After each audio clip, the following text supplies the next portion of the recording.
গুরুত্বপূর্ণ বিষয়। আপনি একটু মনোযোগ দিয়ে আমার প্রশ্নটা শুনুন, তারপরে এই প্রশ্নের উত্তর দেওয়ার চেষ্টা করবেন। বিষয়টা হলো, শ্রীকৃষ্ণ মাথা মাটিতে রেখে পা দুটো ওপরে তুলে মা ত্রিপুরা সুন্দরীর সাধনা করেছিলেন বহুদিন যাবৎ। মা ত্রিপুরা সুন্দরী শ্রীকৃষ্ণের সাধনায় সন্তুষ্ট হয়ে শ্রীকৃষ্ণের কানে কানে বলে দিয়েছিলেন হরিনাম মহামন্ত্র, হরে কৃষ্ণ কৃষ্ণ কৃষ্ণ হরে হরে, হরে রাম রাম রাম হরে হরে। এটা কোন যুগের কাহিনী? এটা হচ্ছে দাপরের কাহিনী। শ্রীকৃষ্ণ দাপরে তো ছিলেন। আপনি এটা কি মেনে নিতে পারেন? এই কথাটা কি মেনে নিতে পারেন? শ্রীকৃষ্ণ মাথা হেঁট করে পা দুটো উপরে তুলে মা ত্রিপুরা সুন্দরীর সাধনা করেছিলেন, এটাকে আপনি মেনে নিতে পারেন? খুব ভালো করে চিন্তা করুন। বিষয়টা আমি বলছি না, এটা বলছে রাধাতন্ত্রে। তন্ত্র ব্যবসায়ীরা রাধাতন্ত্র থেকে পেয়েছেন। রাধাতন্ত্র থেকে পেয়েছেন শ্রীকৃষ্ণ ত্রিপুরা সুন্দরীর সাধনা করেছিলেন, আর সাধনার ফলে ত্রিপুরা সুন্দরী সন্তুষ্ট হয়ে এই হরিনাম মহামন্ত্র কানে দিয়েছিলেন। বলেছিলেন, শ্রীকৃষ্ণ তুমি হরিনাম মহামন্ত্র জপ করোগে যাও, তোমার জগৎ চালাতে হবে না, তুমি এই মহামন্ত্র জপ করো।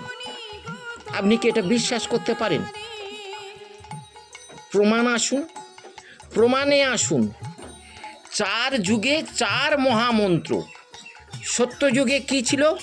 নারায়ণ পরাবেদা, নারায়ণ পরাখরা, নারায়ণ পরামুক্তি, নারায়ণ পরাগতি। ত্রেতা যুগে কি ছিল?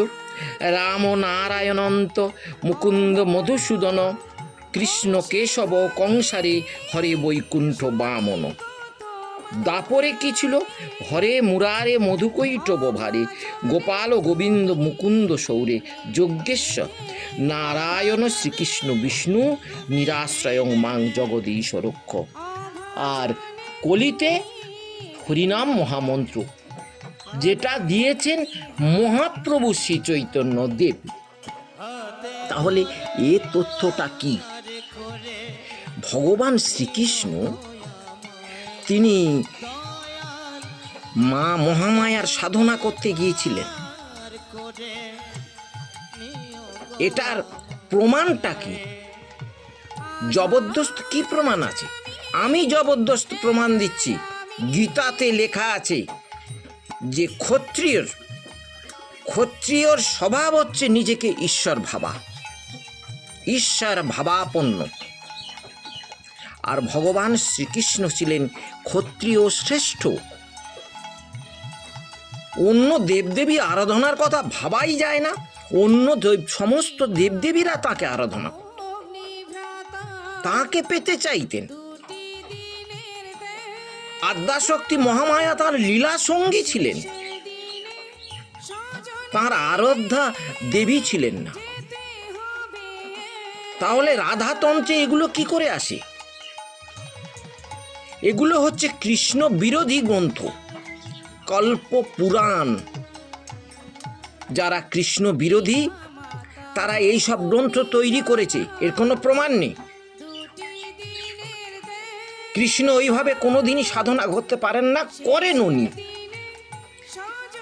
কৃষ্ণকে দুর্বল প্রতিপন্ন করার জন্যে, মানুষের কাছে দুর্বল প্রতিপন্ন করার জন্য মিথ্যে তথ্য তুলে ধরা হয়েছে। হরিনাম মহামন্ত্র দিয়েছিলেন শ্রীচৈতন্য মহাপ্রভু, মহামায়া দেননি, ত্রিপুরা সুন্দরী দিতে পারেন না, সে অনুমতি তিনি পাননি। তাই আপনারা এই সব ভিডিওগুলো বা এই তথ্যগুলো দেখে নিজেকে প্রভাবিত করবেন না।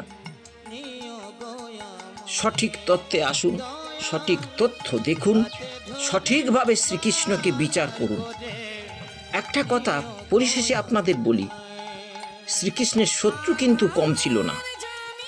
কৃষ্ণ বিরোধীর এখনো পর্যন্ত বহু বারবারন্ত যারা এখনো পর্যন্ত কৃষ্ণের বিরোধিতা করে,